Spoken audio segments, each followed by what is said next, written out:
Bonjour à tous. Vous avez été plusieurs à me poser des questions concernant les risques d'infection associés à l'utilisation des auto-injections d'EDEX pour le traitement de la dysfonction érectile.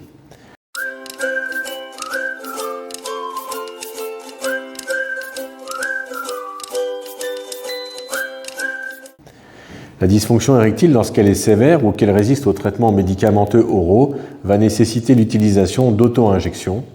Et ces auto-injections, notamment d'EDEX ou encore de Caverject, peuvent présenter un caractère inquiétant pour certains patients. Les auto-injections d'EDEX sont extrêmement rarement associées à une infection locale lors de l'injection.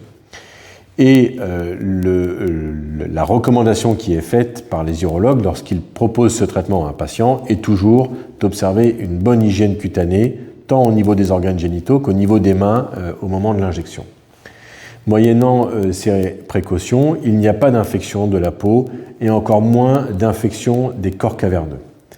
Néanmoins, pour limiter ce risque, il est impératif de ne pas réutiliser une aiguille lorsque vous pratiquez une injection d'EDEX. Si par exemple vous n'avez besoin que de la moitié d'une seringue, il ne faut pas rebouchonner la seringue pour utiliser le restant de la seringue à un autre moment s'il ne s'agit pas d'un autre moment le même jour.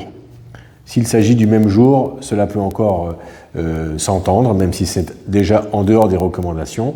En revanche, si vous comptez conserver la seringue et l'aiguille plusieurs jours après que cette aiguille ne soit plus stérile, vous courez ce risque d'infection.